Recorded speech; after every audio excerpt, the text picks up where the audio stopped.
नमस्कार मित्रांनो. सध्या धर्मादायचे पेपर चालू आहे आणि त्याच्यामध्ये त्यांनी अनुसूचीवरती प्रश्न विचारला. जसा आपण कलमांवरती प्रश्न बघितला होता, तसाच त्यांनी अनुसूचीवरती सुद्धा प्रश्न विचारला आहे. तर या व्हिडिओमध्ये आपण एकूण 12 अनुसूच्या आहे आपल्या संविधानामध्ये. त्या सर्वच्या सर्व आपण बघणार आहोत. त्याचे इम्पॉर्टंट प्रोव्हिजन आणि जिथे जिथं घटनादुरुस्त्या येणार आहेत त्यासुद्धा आपण बघणार आहोत. महत्त्वाचे कलमसुद्धा इथे बघणार आहोत आणि त्या 12 अनुसूच्या लक्षात कशा ठेवायच्या ना, तर त्याची ट्रिकसुद्धा मी तुम्हाला सांगणार आहे. खूप इझी आहे, पाठ होऊन जाईल आणि छोटासा व्हिडिओ असणार आहे. शेवटी आपण याच्यावरती काही MCQसुद्धा प्रॅक्टिस करणार आहोत. तर स्टार्ट करूयात.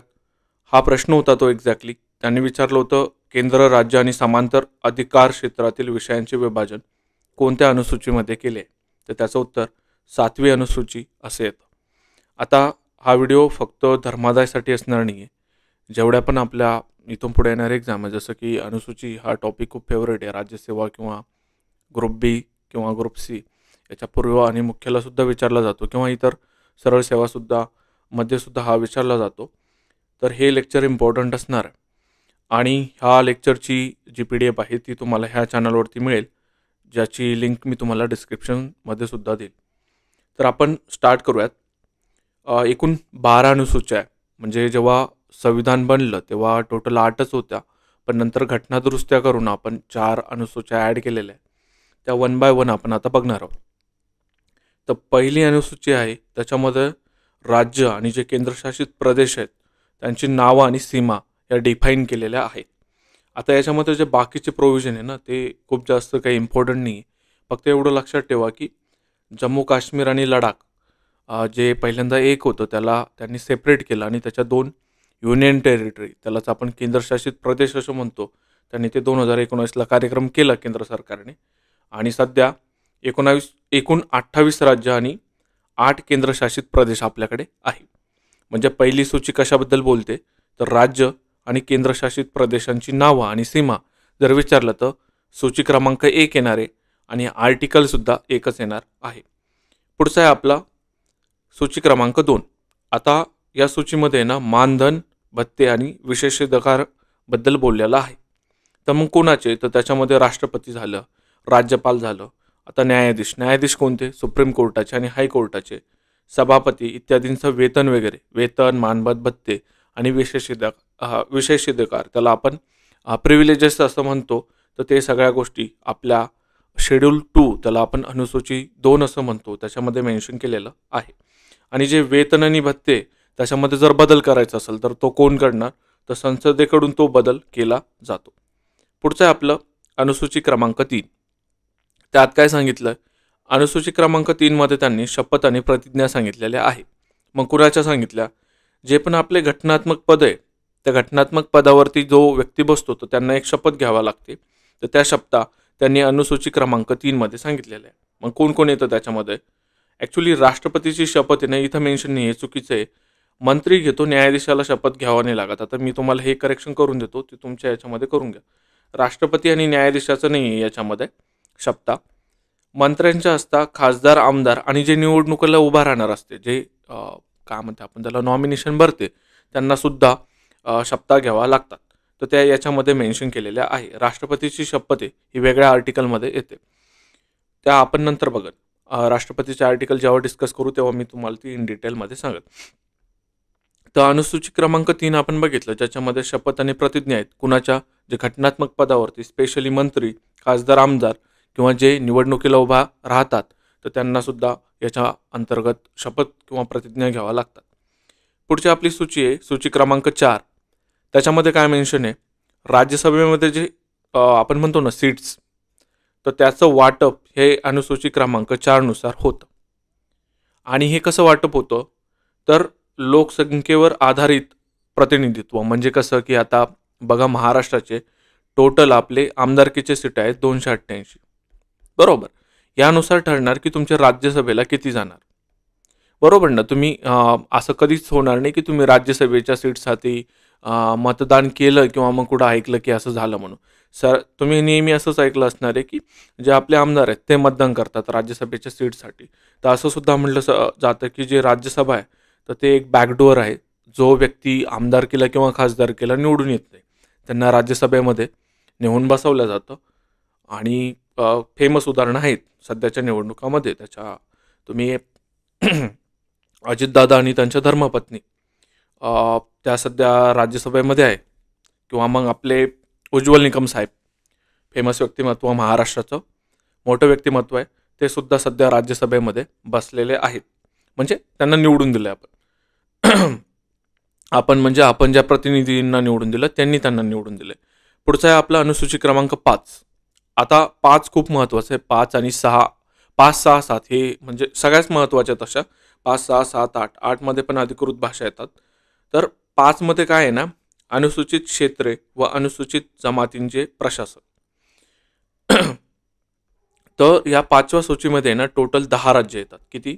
10. आणि याच्यामध्ये महाराष्ट्र सुद्धा येतो बरं का, लक्षात ठेवायचं. असं वाटत नाही की महाराष्ट्र येईल म्हणून, पण महाराष्ट्र येतो. मी तुम्हाला एक जनरल सांगतो कोणकोणते राज्य येतं. तर राजस्थान येतो. राजस्थान नंतर खाली गुजरातला यायचं. गुजरातहून खाली महाराष्ट्राला यायचं. बरोबर. महाराष्ट्राहून तुम्ही इकडं छत्तीसगडला जायचं, परत मध्य प्रदेशला जायचं, परत झारखंडला जायचं, परत तुम्ही इकडे हिमाचल प्रदेशला सुद्धा जाणार आहे, खाली तेलंगणाला जाणार आहे. किती झाले मोजा? 3, 3, 6, 7, 8. 8 झालेले आहे. एक ओडिसासुद्धा तुमचं येतं आणि टोटल 9 झाले. आणि एक 10वं. आता 10वं मला इथं आठवत नाही, पण एवढे राज्य येतात. आता एवढे लक्षात ठेवा तुम्ही, जर आला प्रश्न तर. पुढचं आहे आपलं. आणि हां, ह्या अनुसूची 5मध्ये काय काय होतं ना, राज्यपालांना विशेष अधिकार असतात आणि अनुसूचित क्षेत्रे विकास मंडळ तयार केली जातात. पुढची आपली अनुसूची आहे 6. आता एक आपण जनरल ओव्हरलुक करून घेऊ किती अनुसूची आहेत, त्याच्यामध्ये काय प्रोव्हिजन आहे आणि त्या पाठ कशा करायच्या किंवा लक्षात कशा ठेवायच्या. शेवटी तुम्हाला एक कीवर्ड पाठ करायचा आहे किंवा मग तो लक्षात ठेवायचा आहे. बस बाकी पूर्ण 12च्या 12 तुमच्या अनुसूच्या पाठ होणार आहेत. तर अनुसूची क्रमांक 6 आहे. त्याच्यामध्ये कसं सांगितलं आहे की जे ईशान्य भारतातील आदिवासी क्षेत्रांचे प्रशासन या अनुसूची 6मध्ये सांगितलं गेलं आहे. आणि याच्यामध्ये ना 4 राज्य येतात. कोणकोणते? आसाम, मेघालय, त्रिपुरा, मिझोरम. हे 4 राज्य ह्या अनुसूची क्रमांक 6मध्ये येतात.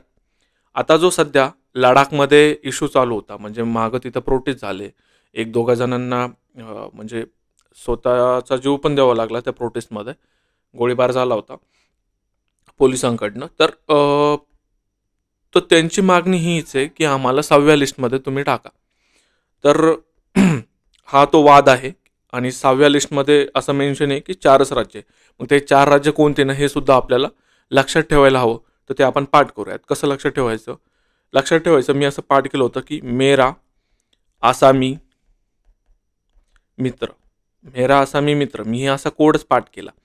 आता मेरावरून काय करायचं ना, तर मेरावरून मेघालय लक्षात ठेवायचं. मे फॉर मेघालय. आसामीवरून आसाम तुमच्या लक्षात राहणार आहे. मी पासून तुम्हाला मिझोरम लक्षात ठेवायचं आहे आणि त्र पासून तुम्हाला त्रिपुरा लक्षात ठेवायचं आहे. कसं कसं? मे पासून मेघालय, आसामीपासून आसाम, मी पासून मिझोरम आणि त्र पासून तुम्हाला त्रिपुरा लक्षात ठेवायचं आहे. याच्यामध्ये खूप असं काही डिफिकल्ट नाही. 4 राज्य कसे लक्षात ठेवायचे? मेरा आसामी मित्र लक्षात राहील ही अपेक्षा करतो. पुढची आपली सूची आहे सूची क्रमांक 7, ज्याच्यावर की प्रश्न विचारला गेला होता. ह्या अनुसूचीमध्ये 3 विषय त्यांनी दिलेले, 3 लिस्ट दिलेल्या आहे बेसिकली. त्याला आपण केंद्र सूची, राज्य सूची आणि कन्करंट लिस्ट असं म्हणतो. आणि काय असतं ना, म्हणजे कुठून आली ही अनुसूची? तर आपण असं म्हणतो की भारत हे एक संघराज्य आहे. संघराज्य म्हणजे काय? एक राज्य मिळून आपला देश बनलेला आहे. आता ते USA आणि भारताचं ते थोडंसं डिफरन्शिएशन आहे की USA असा बनलेला आहे. म्हणजे आपण जर कन्सिडर केलं US हा एक जर असेल तर तो अशा काही राज्य होते 15 किंवा 50 राज्य होते, त्यापासून तो बनलेला आहे. पण भारत असं नाही. भारत एक संघ होता आणि मग त्याच्यापासून राज्य बनलेले आहे. ह्या 2 वेगवेगळ्या कन्सेप्ट आहे. India is not a federation country लक्षात ठेवायचं. तर India is a union of state असं म्हटलं जातं. ते म्हणजे इंग्लिश वर्ड आहे आता आणि त्याला मराठी ट्रान्सलेट करायला मला डिफिकल्ट जाते सध्यामध्ये. पण त्या संकल्पना मी तुम्हाला नंतरच्या व्हिडिओमध्ये कधीतरी जसा वेळ भेटेल तसा एक्सप्लेन करायचा प्रयत्न करेल. आता डिस्क्रिप्टिव्हला सुद्धा ते खूप कामं येणार आहे. पण लक्षात घ्या की आपण एक संघराज्य राष्ट्र आहोत आणि तिथे आपल्याकडे एक केंद्र आहे आणि राज्यांमध्ये सुद्धा सत्ता आहे. आणि मग असे काही विषय येणार आहे जे की केंद्र डील करणार आहे, असे काही विषय येणार आहे जे की फक्त राज्य डील करणार आहे, आणि काही असे विषय असणार आहे जे की दोघंसुद्धा डील असणार आहेत. तर एक गोष्ट लक्षात ठेवायची, जे टॅक्सवाले मुद्दे आहे ना ते कधीच, त्याला आपण कन्करंट लिस्ट म्हणतो, म्हणजे जिथं दोघांचा पण अधिकार येतो, ते कन्करंट लिस्टमध्ये कधीच टॅक्सेस येत नाही. आणि ह्या एका बेसिसवरती तुमचा 2023चा राज्यसेवा पूर्वचा एक प्रश्न सुटतो. तर किती लिस्ट आहे? 3 लिस्ट आहे. संघसूचीमध्ये तुमचे 97 विषय, म्हणजेच काय, 97 असे विषय मेन्शन केलेले ह्या संघसूचीमध्ये. त्याच्यावरती कायदा करण्याचा अधिकार हा फक्त केंद्राला असेल. केंद्र म्हणजे संसद करणार. राज्यसूचीमध्ये एकूण 66 विषय, म्हणजे असे 66 विषय की ज्याच्यावरती कायदा करण्याचा अधिकार हा फक्त राज्याला असणार आहे. जसं की तुम्हाला सांगतो मी, सहकार हा जो मुद्दा आहे तो राज्यसूचीमध्ये मेन्शन आहे आणि त्याच्यावरती केंद्राला कायदा करण्याचा अधिकार नसतो. तरीसुद्धा तुम्ही सहकाराच्या बाबतीमध्ये एक घटनादुरुस्ती वाचाल, मग ती कसं काय केलेली ना, तर मग ती या संदर्भात केलेली आहे, ज्या आपण सहकार आपण म्हणतो ना की तो फक्त राज्यांतर्गत नसतो, तो आपण म्हणतो की 1 किंवा 2 राज्यांमध्ये सुद्धा असतो. तर त्या संदर्भामध्ये केलेली ती घटनादुरुस्ती, ते आपण त्या कोऑपरेटिव्हचं जेव्हा लेक्चर बघू सहकारचं, तेव्हा त्याच्यामध्ये इन डिटेलमध्ये डिस्कस करू. तर राज्यसूची म्हणजे काय, फक्त राज्य कायदा करणार. आणि समांतर सूची म्हणजे काय, असे 47 विषय ज्याच्यावर की केंद्र आणि राज्य या दोघांना कायदा करण्याचा अधिकार राहतो. हे झालं आपली 7वी अनुसूची, जी की आपण इन डिटेल डिस्कस करायचा प्रयत्न केला. पुढचं आहे आपली 8वी अनुसूची, खूप महत्त्वाची. मला वाटतं की याच्यावरती प्रश्न येऊ शकतो. धर्मादायच्या ज्या आपली 11 आणि 12 तारखेची शिफ्ट आहे, आज मी हा व्हिडिओ 10 तारखेला रेकॉर्ड करतोय रात्री, तर मला वाटतं की 11 आणि 12 तारखेच्या शिफ्टला हा प्रश्न येऊ शकतो. तर 8वी अनुसूची काय सांगते, तर टोटल आहे ना, पहिल्यांदा याच्यामध्ये 14 भाषा, ऑफिशियल भाषा सांगितलेल्या होत्या, त्या वाढून आता 22 झालेल्या आहे. तर ज्या ॲड केल्या ना, त्याच्यासाठी काही घटनादुरुस्त्या केलेल्या त्या आपण इथं बघूयात. तर त्यांनी 21वी घटनादुरुस्ती केली 1967 साली, आणि त्याच्याद्वारे त्यांनी सिंधी ही भाषा, आपली ऑफिशियल लँग्वेज आपण जे म्हणतो, त्या 8व्या अनुसूचीमध्ये त्यांनी ॲड केली. आता सिंधी तुम्हाला माहीत असेल, पाकिस्तानचा जो रिजन आहे आता सध्याचा सुद्धा, तिथं एक सिंध म्हणून आपण म्हणतो, त्यांचं एक प्रोव्हिन्स आहे. तर जेवढे पण जे सिंधी लोक आता आपण इथे बघतोय, तर ते त्या प्रांतातून इथं ट्रान्सफर झालेले आहे. म्हणजे आपलं जेव्हा पार्टिशन झालं त्यानंतर ते इकडे स्थलांतरित झालेले आहे, आणि त्यानंतर ती गरज भासली की त्यांचं पॉप्युलेशन त्या लेवलला पोहोचलं, किंवा मग ती गरज जाणवली की ही भाषासुद्धा ऑफिशियल लँग्वेजमध्ये असायला पाहिजे, म्हणून 1967ला ती भाषा ॲड करण्यात आली. मी एवढं सगळी कथा का सांगितली की तुम्हाला लक्षात राहायला पाहिजे की सिंधी नंतर ॲड केलेली, ती अगोदर नव्हती 14 भाषेमध्ये. नंतर झाली 71वी घटनादुरुस्ती 1992ला.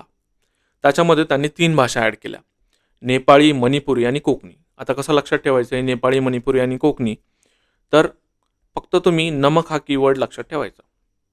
कोणता? नमक. त्याच्यामध्ये न फॉर तुमचं नेपाळी येणार, म फॉर तुमचं मणिपुरी येणार, आणि क फॉर कोकणी. 71वी घटनादुरुस्ती 1992, 3 भाषा, नेपाळी, मणिपुरी आणि कोकणी. लक्षात राहील अशी अपेक्षा करतो. पुढची आपली घटनादुरुस्ती आहे 92वी, आणि ती झाली होती 2003 साली. त्याद्वारे त्यांनी 4 भाषा ॲड केल्या. कोणकोणत्या केल्या? बोडो, डोंगरी, मैथिली आणि संताली. आता कसं लक्षात ठेवायचं याला, तर याला आपला जो गणितामधला बॉर्डमॉसचा थेरम आहे त्याद्वारे लक्षात आपण ठेवूया. बी फॉर तुमचं बोडो येणार, डी फॉर तुमचं डोंगरी येणार, एम फॉर तुमचं मैथिली, आणि एस फॉर तुमचं संताली येणार.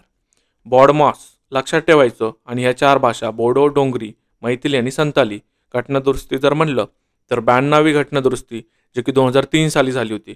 आता हा प्रश्न मागच्या वर्षीच्या ग्रुप बीच्या प्रिलिम्सला विचारला होता, आणि तिथं त्यांनी हे इयर चुकून दिलेलं होतं. त्याच्यामुळे इयरसुद्धा पाठ करायचं, घटनादुरुस्तीसुद्धा पाठ करायची.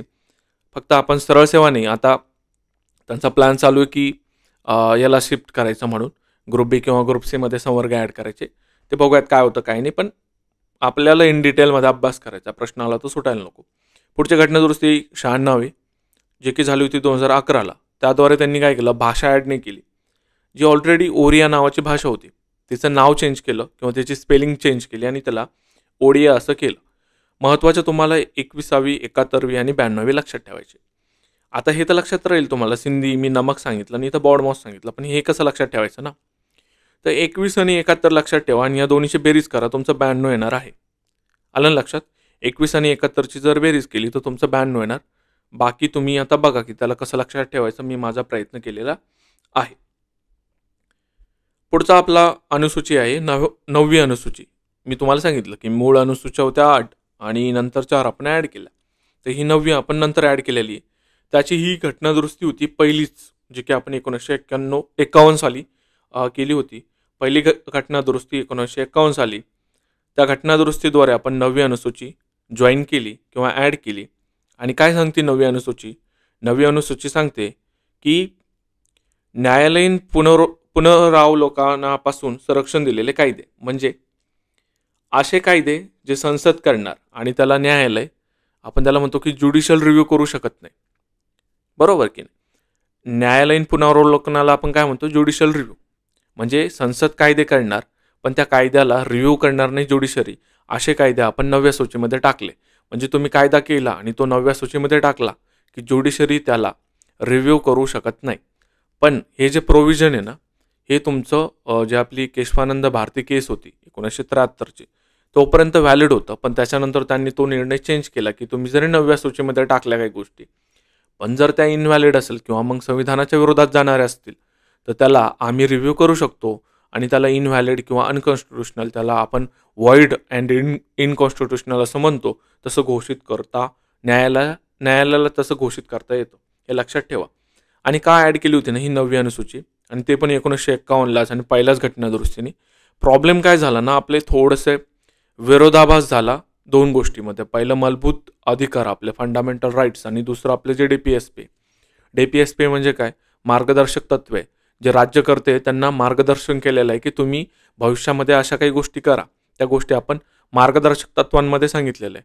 36 ते आर्टिकल 51 मध्ये त्या गोष्टी सांगितलेल्या आहे. ज्याचा की आपण एक व्हिडिओ बनवलेला आहे की ते कसं लक्षात ठेवायचं. त्याच्यामध्ये तुम्ही बघा, आपण जे इम्पॉर्टंट आर्टिकलचा व्हिडिओ त्याच्यामध्ये मी ते पाठ करून घेतलेला आहे तुमच्याकडनं. तर मूलभूत अधिकार आणि जे आपलं DPSP आहे त्याच्यामध्ये वाद निर्माण झाला. वाद कसा?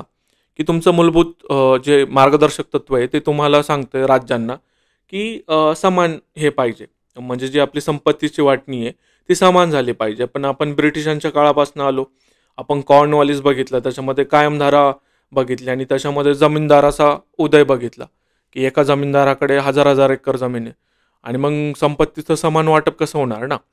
तर मग त्या काळचे जे नेते होते जसं की जवाहरलाल नेहरू वगैरे, तर त्यांच्यावरती एक समाजवादाचा, आपण म्हणतो की त्या विचारधारेचा त्यांच्यावरती एक प्रभाव होता. आणि मग त्यांनी ही पहिली घटनादुरुस्ती आणली 1951ला आणि त्याद्वारे त्यांनी हा अनुसूची ॲड केली आणि त्याच्यामध्ये असं सांगितलं की आम्ही जमीन सुधारण्यासाठी किंवा मग जी आपली जमीनदारी सिस्टम आहे तिला अबॉलिशन करण्यासाठी आम्ही ही अनुसूची ॲड करत आहोत. आणि न्यायालय, म्हणजे जर एखादा जमीनदार गेलं कोर्टात की माझा संपत्तीचा अधिकार, मग यांनी हे होतो ना, कारण तो संपत्तीचा अधिकार तुमचा, तुम्ही मूलभूत अधिकार 19F आणि आर्टिकल 31 मध्ये दिलेलं होतं, त्याचं हनन होतं. वर्सेस तुमचे जे आपण म्हणतो 39B आणि जे C आर्टिकल आहे ते सांगतं की संपत्तीचं समान वाटप व्हायला पाहिजे. तर मग ह्या दोन्हीमध्ये विरोधाभास निर्माण झाला होता. पण याला सेव्ह करण्यासाठी त्यांनी याला हे केलं 9व्या अनुसूचीला आणून, आणि ते कायदे ज्युडिशियल रिव्ह्यूपासून वाचवले. नंतर हे त्यांनी 44व्या घटनादुरुस्तीने उडून टाकलं होतं संपत्तीचा अधिकार, जे की मी तुम्हाला त्या व्हिडिओमध्ये सांगितलेलं आहे. खूप डिस्कशन केलं आपण 9व्या सूचीवरती. पुढची आपली सूची आहे 10वी. त्याच्यामध्ये काय सांगितलं 10व्या सूचीमध्ये? पक्षांतर विरोधी कायदा. आता ही जी 10वी सूची आहे ना, ही 52वी जी घटनादुरुस्ती 1985ला झालेली त्यानुसार ॲड केलेली आहे. याच्यामध्ये काय सांगतात ते, म्हणजे एक ज्या इंदिरा गांधी होत्या ना, त्यावेळेस त्यांनी ना खूप फोडाफोडी सुरुवात केली होती. इंदिरा गांधीजींनीच सुरू केलं होतं ॲक्च्युली ते. म्हणजे असं म्हटलं जातं की त्यांनी 500च्या घरामध्ये आमदार काहीतरी फोडलेले होते. आणि त्याच्यामध्ये ती एक म्हण किंवा वाक्प्रचार असा प्रचलित झाला होता, आयाराम गायाराम म्हणून. म्हणजे एकाच व्यक्तीने एका दिवसामध्ये 3 का 4 पार्ट्या बदललेल्या होत्या. तर पूर्ण हॉर्स ट्रेडिंग चालायची, पूर्ण पैशांचा गैरवापर चालायचा, या आमदार खरीदणं वगैरे त्या सगळ्या गोष्टी. आणि याने मग सरकारमध्ये एक इन्स्टॅबिलिटी येते, अस्थैर्य येतं आणि मग व्यवस्था कोलमडायला लागते. मग एक विजनरी व्यक्तिमत्व होतं राजीव गांधी म्हणून, त्यांनी याच्यावरती एक वचक बसवण्याचा प्रयत्न केला 52व्या घटनादुरुस्तीने, जी की त्यांनी 1985ला केली. आणि त्याद्वारे त्यांनी जे पक्षांतर होतं त्याच्यावरती एक वचक बसवण्याचा प्रयत्न केला. ते तेवढं काही सक्सेसफुल झालं नाही, पण निश्चितपणे प्रयत्न झालेले आहेत. जसजसा वेळ जाईल तसतसं याच्यामध्ये गोष्टी इम्प्रूव्ह होत जातील. आणि याच्यामध्ये जो अंतिम निर्णय आहे ना, तो स्पीकर किंवा मग सभापती घेतो. लोकसभेचा सभापती घेतो किंवा मग विधानसभेचा सभापती घेतो आणि त्यांचा निर्णय हा अंतिम असतो. त्याच्यामध्ये तुम्ही त्या निर्णयाला चॅलेंज नाही करू शकत याच्यामध्ये सुप्रीम कोर्टामध्ये किंवा हायकोर्टामध्ये. आणि याच्यामध्ये ह्याच 10व्या शेड्यूलमध्येच पक्षबदल करणाऱ्या सदस्यांची अपात्रता सुद्धा सांगितलेली. पुढे आपण बघूयात आपली 11वी अनुसूची, जी की खूप महत्त्वाची आहे. त्याच्यामध्ये काय सांगितलं त्यांनी, पंचायत राज विषय सांगितलेला आहे, जे की आपण 73वी घटनादुरुस्ती 1992 मध्ये ही 11वी अनुसूची आपल्या घटनेमध्ये ॲड केली, जे की आपल्या पंचायत राजविषयी आपल्याला डिटेलमध्ये तरतुदी सांगते. आणि ह्या 11वी अनुसूचीमध्ये टोटल आपले 29 विषय आहेत, ज्याच्यावरती की पंचायत काम करेल. आणि ते 29 विषय म्हणजे इथे काही मी मेन्शन केलेले आणि फार काही असे इम्पॉर्टंट नाही की म्हणजे ते एक्झामला येतील किंवा पाठ करायसारखे असतील. पण पुढची जर आपल्याला बघायची, पंचायत जर म्हणलं ना, तर ते आपण म्हणतो ग्रामीण भागाकडची जी आपली स्थानिक व्यवस्था आहे त्याला आपण ग्रामपंचायत म्हणतो. नंतर तालुका स्तरावर आपली पंचायत समिती आहे आणि जिल्हा स्तरावर आपली जिल्हा परिषद आहे. आणि शहरी भागात आपलं असं वेगळे आपण ते नगरसेवक वगैरे त्या गोष्टी आहेत, महानगरपालिका. तर 12वी अनुसूची आपली पुढची आणि ती आपली ज्या महानगरपालिका आहेत त्याच्या संबंधित आहे आणि त्याच्यामध्ये टोटल 18 विषय आहेत. शहरी स्थानिक स्वराज्य संस्थेचे विषय याच्यामध्ये मेन्शन केलेले आहे. महानगरपालिका, नगरपालिका यांचे कार्यक्षेत्र आणि जबाबदाऱ्या त्यांनी डिसाईड करून दिलेलं आहे. आणि ही आपली 12वी अनुसूची आपण 74वी घटनादुरुस्ती 1992 ने ॲड केलेली होती. आता ह्या आपण बघितल्या 12 अनुसूच्या. आता पाठ कशा करायच्या ना, ते एकदा सांगतो मी तुम्हाला. थोडंसं आपण, मला असं वाटतं की इंग्लिशकडे जायला पाहिजे. आता जे पहिलं आपलं राज्य व केंद्रशासित प्रदेशांची नावं त्याला आपण टेरिटरीज अँड स्टेट्स म्हणतो, एकदा बघून घेऊयात. पुढचं आपलं मानधन त्याला आपण इम्युलमेंट्स म्हणतो इंग्लिशमध्ये. पुढचं आहे आपलं शपथ आणि प्रतिज्ञा, त्याला आपण अफर्मेशन आणि ओथ असं म्हणतो. पुढचं आहे आपलं राज्यसभेतील आसनांचे वाटप, त्याला आपण राज्यसभा सीट अलोकेशन असं म्हणतो. पुढे आपल्या 5व्या अनुसूचीमध्ये आपले शेड्यूल एरियाज आहेत. 6व्या अनुसूचीमध्ये आपले अदर ट्रायबल एरियाज आहेत. अनुसूची 7 मध्ये आपले फेडरल लिस्ट आहे. अनुसूची 8 मध्ये आपले ऑफिशियल लँग्वेजेस आहेत. अनुसूची 9 मध्ये आपले लँड रिफॉर्म्स, 10 मध्ये आपलं डिफेक्शन, 11 मध्ये पंचायत राज आणि 12 मध्ये आपलं म्युनिसिपालिटी आहे. आता कसं लक्षात ठेवायचं, एक कीवर्ड पाठ करा. कोणता वाला, मी इथे लिहून देतो तुम्हाला.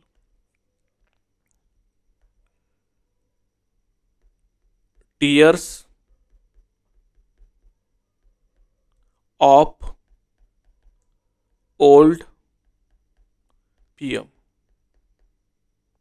आता कसं लक्षात ठेवायचं ना, टी फॉर टेरिटरी लक्षात ठेवा, जी की आपली पहिली अनुसूची झाली.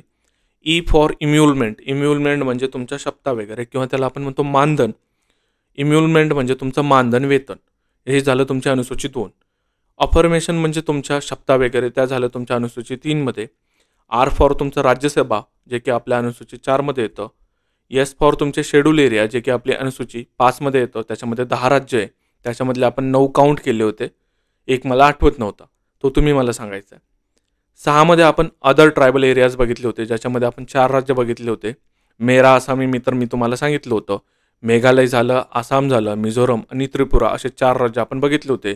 लडाखची काय मागणी ते सुद्धा आपण बघितलेलं होतं. आपली पुढची अनुसूची 7 म्हणून त्याच्यामध्ये आपण फेडरल लिस्ट आपण त्याला म्हणतो. म्हणजे काय, त्याच्यामध्ये 3 त्यांनी गोष्टी मेन्शन केलेल्या आहे, केंद्र सूची, राज्य सूची आणि त्याला समांतर सूची किंवा कन्करंट लिस्ट आपण असं म्हणतो. त्या बघितल्या. पुढची आपली अनुसूची 8वी आहे, त्याच्यामध्ये आपण काय बघितलं, ऑफिशियल लँग्वेजेस बघितल्या. सुरुवातीला 14 होत्या, नंतर 22 झाल्या. आपण त्याच्यामध्ये घटनादुरुस्ती बघितली, 21वी, 71वी आणि 92वी. आपण 21व्या घटनादुरुस्तीने आपण सिंधी लँग्वेज ॲड केली 1967ला, ते बघितलं. 71वी घटनादुरुस्ती आपण त्यानुसार बघितलं की नेपाळी, मणिपुरी आणि कोकणी ह्या भाषा ॲड केल्या. 91वी घटनादुरुस्तीने आपण बघितलं की बोडो, डोगरी, मैथिली आणि संताली ॲड केल्या. पुढचं आहे आपलं 9वी अनुसूची, जी की मी तुम्हाला सांगितलं की 1951ला पहिल्या घटनादुरुस्तीने आपण ॲड केली. त्याच्या मागची स्टोरी सांगितली, 2 गोष्टीमधला विरोधाभास सांगितला, मूलभूत अधिकार आणि DPSP मधला. आणि ती का ॲड केली ते सांगितली. कायद्यांना चॅलेंज करू शकत नाही ज्युडिशरी.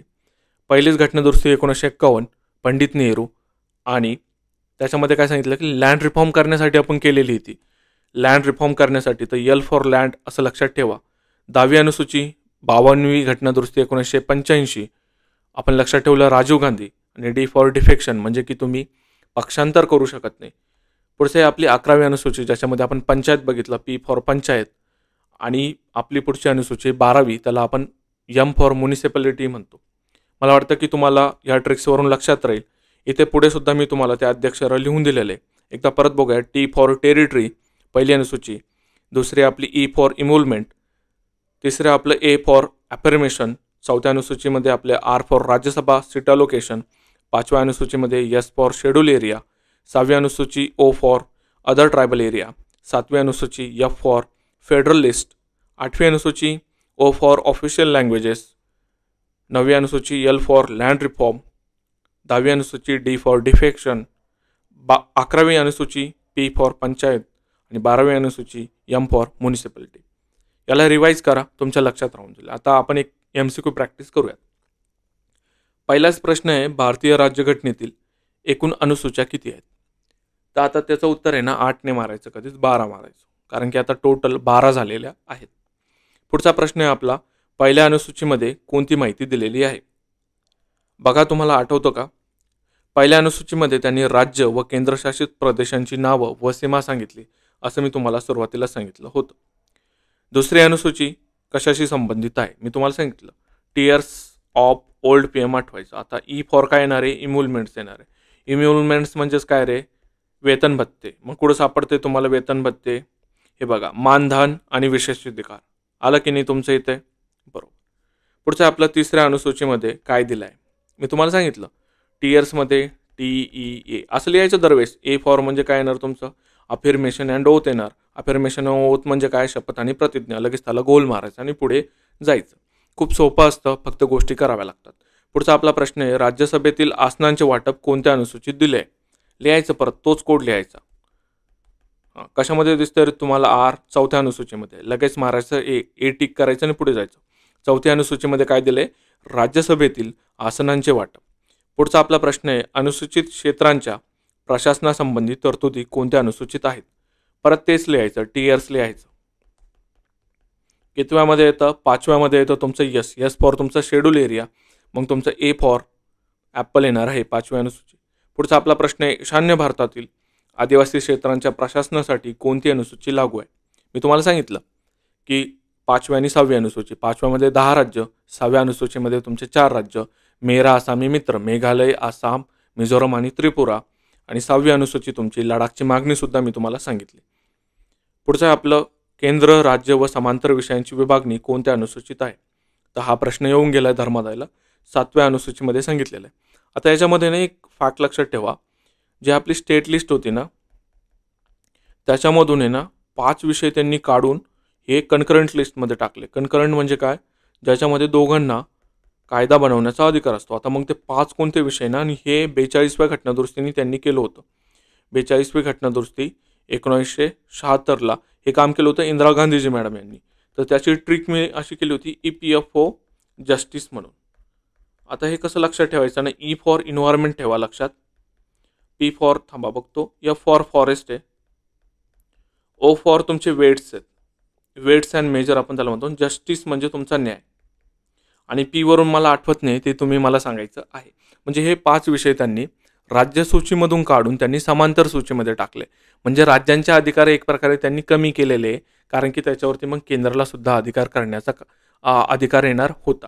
आणि त्यानुसारच त्यांनी नंतर काही कायदे बनवले. जसं की एन्व्हायरमेंट प्रोटेक्शन ॲक्ट जर विचारला तर तो 1986ला बनवलेला आहे. भोपाळ घटना, जी आपली भोपाळ दुर्घटना झाली होती 1984ला 2-3 डिसेंबरच्या दरम्यान, ती तारीख पण विचारता काय काय एक्झामला, तर ती झाल्यानंतर हा ॲक्ट बनवलेला होता.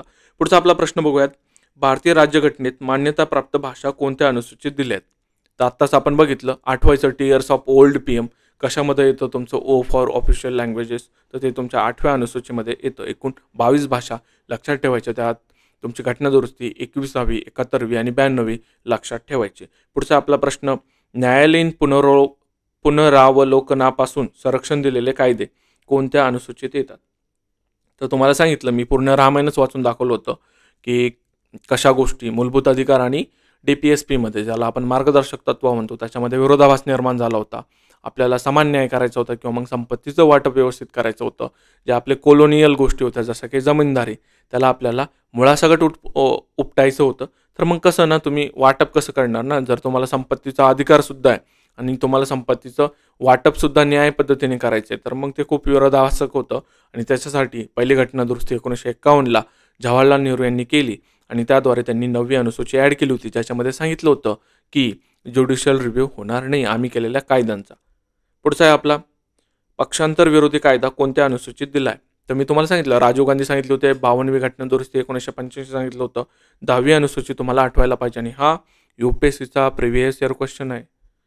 खूप क्वालिटी क्वेश्चन आपण इथे डिस्कस करत आहोत. पुढचा प्रश्न आहे आपला, पंचायत राज संस्थांशी संबंधित विषय कोणत्या अनुसूची आहे. तर ती 11वी अनुसूची आहे. MPSCला ना हा 100 वेळेस विचारलेला PYQ आहे, त्याच्यामुळे हा सुद्धा लक्षात ठेवायचा. पुढचा आहे आपला, नगरपालिकांशी संबंधित विषय कोणत्या अनुसूचीमध्ये दिलेले आहे. तर ती सूची आहे 12वी, लक्षात ठेवायचं.